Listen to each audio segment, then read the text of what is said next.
Pasok dito. Oh! Pasok mo na sa Alistair. Bago mo na. Ayun! Welcome back everyone to our vlog entitled The Day in the Life of a Tyro Shooter. We're on our way to the Batangueño Gatilleros Firing Range located in Lipa City, Batangas. Ito po yung kalsadang napakakitid. Going to the firing range. So if you're planning to go, please make sure that you coordinate with the people that are managing the road. Lalong-lalo na dyan sa bahagi na yan ng kalsada na pinakita natin. Ito na po yung area ng entrance going to the firing range. So there are two areas, yung left side, right side, both of them. Pwede nyong pagparkingan. And this is already the gear check. We are already preparing to go to the firing range.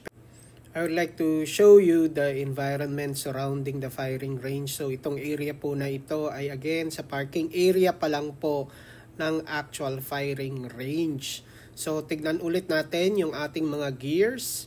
We have to check everything from not just your gun actually, but also the safety equipments na kailangan nyo kagaya ng salamin, yung earmuffs, yung inyong pantalon, sapatos, lahat po yan kasama. So kung makikita ninyo, ito na po yung mga units ng barrel na gagamitin and everything is supposed to be safe. So meron pong mga locks po yung mga box na yan. Hindi lang yung box itself, but it should be properly locked for safety reasons na din po yun.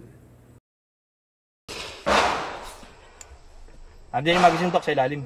Sige. Oh. Ilang mags mo tayo? 5. Tig-5 kami dito. I wanna dance.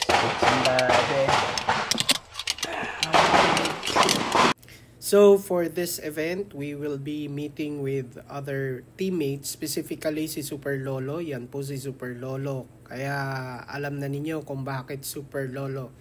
Super Senior po ang kanyang category every time na mag-shoot. And we will also be meeting with Sir Ahmed later on. We are now going to proceed to the receiving area, and this is where you will be registering not only your name but also the equipment that you will be using para ma-categorize, ma-classify kayo kung saan kayo dapat maglaro for this particular shoot fest. So these are the range officers, the match officers that will be guiding you, reminding you of every safety protocol during the firing, yung actual firing ninyo. So make sure that you listen to them carefully. So this is already the registration. And immediately after the registration, you can already proceed to the firing range and get a feel of the area. Look at the different stages. There's also a fumble area in this particular firing range, meaning you can test your gun, you can test your strategy on the fumble area. So before you get into the actual competition, ay meron ka ng feel kung properly working and functioning yung mga equipments ninyo. Wala, naka-20 ba? 20 ba?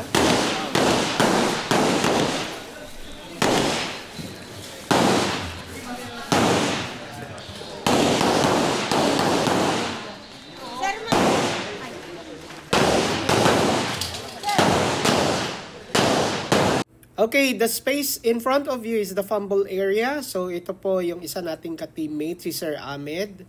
And we're about ready to go and test our equipment. Doon muna tayo sa fumble area and then after that, magsisimula na tayo sa unang stage natin.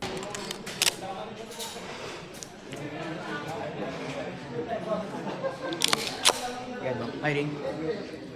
Loaded. Yeah. Laki ng shot. Teka. Sanayin mo nakapatong yan dito. Dito? Saan po yun? Sa safety? Hindi mo kanya ipatong dito yan. Dito. Para sa kalmadok. Yeah. Yan ang ano. Panghuli na to.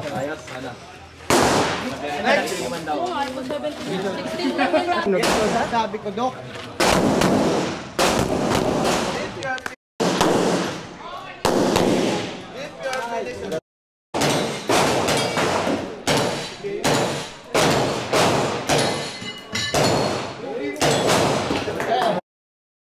Ay, hindi na ba kailangan mo?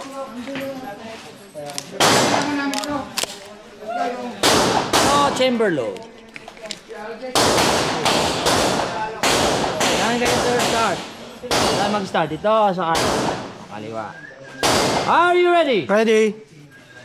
Stand by!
Finish, unload and show clear.